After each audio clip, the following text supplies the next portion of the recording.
Yeah, you know, if you met Jason Jenkins, he always had a big radiating smile on his face. He wasn't just known in the sports world, he was also well known in the community, and he received many awards for his service, including one that I presented him on behalf of SAVE as a champion for equality. Jamie, how have relief efforts been impacted by Humberto?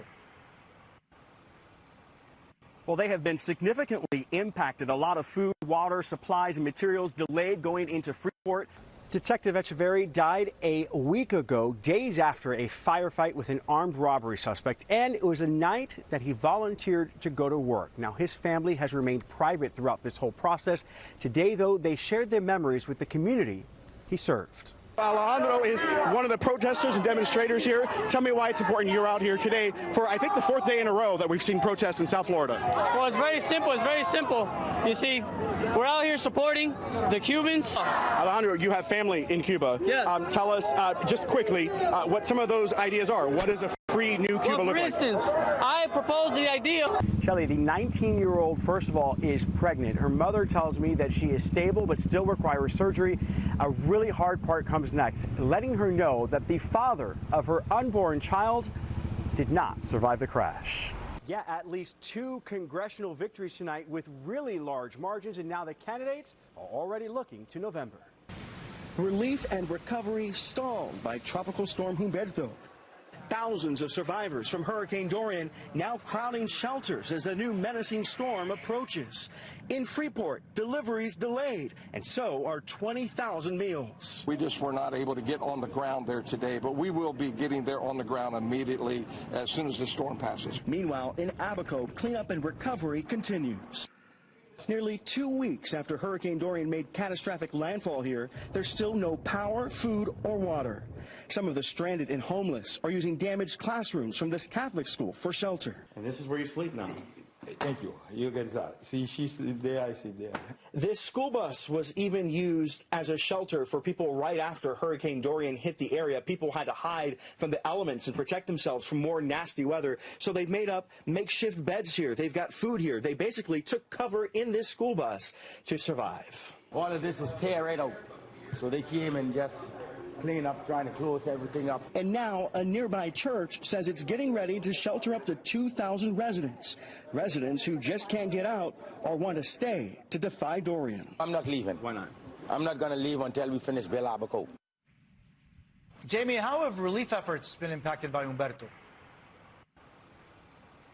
Well, they have been significantly impacted. A lot of food, water, supplies, and materials delayed going into Freeport logistically because of weather. Earlier today, a cruise ship from West Palm Beach was supposed to make it onto port. Instead, it'll be delayed until tomorrow. Jose? Jamie Guirola, thank you for that report. All right, he went on to say he thought about 10, 15, maybe even 20 shots. Again, that is the witness account of what he describes happened. We, of course, are waiting for the official account from Miami-Dade Police to hear what they have to say. As usual in cases like this, the Florida Department of Law Enforcement will take over this investigation because it is an officer-involved shooting, and especially because we now know that there is an officer in critical condition right now fighting for his life. Jackie and Jawan, day 5 of continuous protests and demonstrations in South Florida. Earlier today, as you mentioned, thousands of people marched along 49th Street here in Hialeah. Cuban Americans vowing to continue. You know, each time I came to you this evening in a newscast, we introduced you to somebody new. All of them, though, sharing a very familiar story. I'm a proud Cuban. Listen, the communism needs to die. Needs to die. Thursday night, after thousands marched up and down 49th Street in Hialeah, we met this 23-year-old standing with a friend on an intersection. 60 years of this, that's it. I'm done. I'm over it. That's it. Maria Fernandez standing on this corner, still in her work uniform, carrying a homemade poster with the words Patria y Vida, which means homeland and life. I have nephews. I have uncles. My whole family is still up there. Maria dreams of the day of a better life for her family. I feel pain. I feel pain. I mean, I'm going to be honest with you. I've cried nights just knowing that my family's over there struggling and they're hungry. They don't have water. They don't have food. They wait hours to get a piece of meat, and sometimes they can't even get it. Maria's story, an echo of countless Cuban Americans here in Hialeah and South Florida, living a free and democratic life and feeling some kind of way that their loved ones can't, oppressed by the Cuban government. Here, the children, we live good. Over there, Ask them where they're at. they don't have what we have here, and I wish it could be different for them. The city of Hialeah guided protesters as they marched with their message and calls for the U.S. to intervene like it does with other countries facing humanitarian crises. My family has been stuck in the country for years. We've been trying to get them out. They don't want to give us. They don't want to let us out. They don't want to let us out. I'm just tired of it at this point. All right, and the stories we've been hearing, the passion we've been feeling runs deep, generations deep, everybody from their 20s to their 70s sharing the same experience and feelings about Cuba. As for the march here and rally that took place here in Hialeah, you can see this area at 49th Street and 67th Avenue is clear. That's because police are trying to force everybody west, away from this area, trying to get them to go into their cars and go home safely and possibly be out here again tomorrow. Reporting live tonight in Hialeah, Jamie Guirola, NBC6 News. Yeah, the pastor has been serving the United Methodist Church his whole life, reconciling his sexuality with his religion. Last week, both clashed in a decision that denied 16 people, both gay and straight, advancement.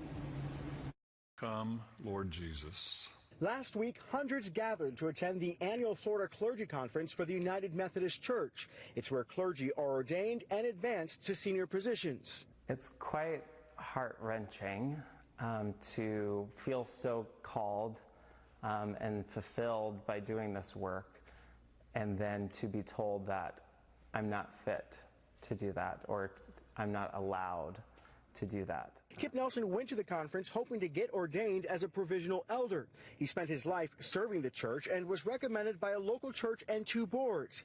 But he says he and a slate of 15 other people were denied because Nelson and another person are openly gay. Truly, my body reacted, and I just hunched over and bawled and cried and felt the weight of these 16 people crashing on my shoulders and feeling that our church is crumbling over my identity. The group needed 75% of the vote, but fell short with 72%. Audrey Warren is also a pastor in Miami, and she's Nelson's supervisor. She voted in favor of Nelson's commission and was disappointed it didn't happen. I was incredibly angry and disillusioned with a church that taught me from when I was young that God loves all people. The failed vote also prevented straight people in the group from being commissioned. I believe our church is in the verge of changing and improving and opening spaces for people who were always denied that space.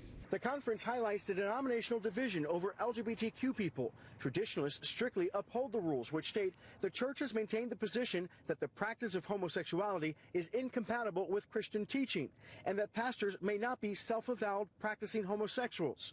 But the bishop for Florida says the tide is turning, and that some of those who voted against the commission are leaving the church, a church that's moving toward inclusion of all people.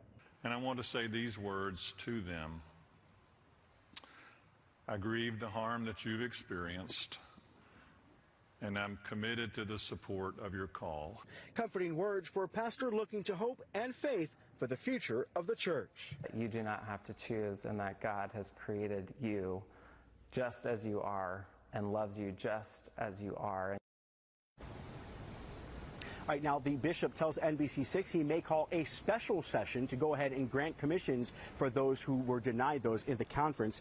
Also, in the church literature, it says that it implores families and churches not to reject or condemn lesbian and gay members and friends. Reporting live tonight in Miami, Jamie Guirola, NBC6 News. Yeah, it is the first significant gun control package in 30 years, and now House Speaker Nancy Pelosi says she wants to take it up first thing in the morning on the House floor. It should have happened after Columbine. It should have happened after Sandy Hook. It should have happened after Parkland. The motion to concur with an amendment. Moments after a historic Senate vote, Debbie Hickson, who lost her husband Chris in the Parkland school shooting, reacts. We have to move forward, right? We have to be happy for what we have. We have to, as soon as these pass and get enacted in places, they're going to save lives. On the day that it starts, it's going to save lives. So we can't look backwards. We can only look forward. The first major gun control bill in decades passed in the Senate with a vote of 65 to 33, with 15 Republicans, including Senate Majority Leader Mitch McConnell, who joined a united and unanimous Democratic caucus. The American people know that we don't have to choose between safer schools and our constitutional rights. Our country can and should have both. When senators went home, they heard loud and clear from their constituents that this time doing nothing could not be an option. The Safer Communities Act comes just weeks after the gun massacres in Buffalo and Uvalde.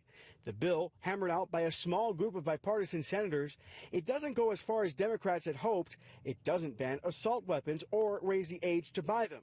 Instead, it closes the so-called boyfriend loophole, strengthens background checks for younger buyers, bolsters red flag laws, expands mental health services, clarifies who is considered a gun seller, and creates new federal gun trafficking offenses. The act still faces strong criticism from the majority of Senate Republicans. It's the wrong approach. The nation's largest gun rights group, the NRA, also opposed. I think most people will not allow any outside group to veto good public policy. And as lawmakers debate the legislation, a landmark ruling. The conservative majority Supreme Court ruled that the Constitution provides a right to carry a weapon outside the home. All right, next up is a vote in the House. The president issued a statement tonight saying that he strongly supports the measure. Reporting live in downtown Miami, Jamie Guirola, NBC6 News. Doors are already open, and NBC6's Jamie Guirola joins us live. Yes, Jamie! Joins us live from the fair with a look. Hey, Jamie. Hey, I like that. So you guys know that song, Be There, the Fair, right? Yeah, these are my new friends. Guess what, guys? First, we're going to take a quick dip down the slide. Let's see who goes first. High five. Ready, guys? Let's go. Woo! Up. Oh, hold on, wait a second. We're going. Yeah! Believe it or not, if you guys can hear me right now, this is the 70th year for the Dade County Youth Fair. About 600,000, good job guys. Hopefully the microphone's still working okay. There's about 600,000 guests every year here at the Dade County Youth Fair. You guys did great. Thank you so much for participating. The Youth Fair is actually marked as one of the largest in North America. Let's go ahead and show you some video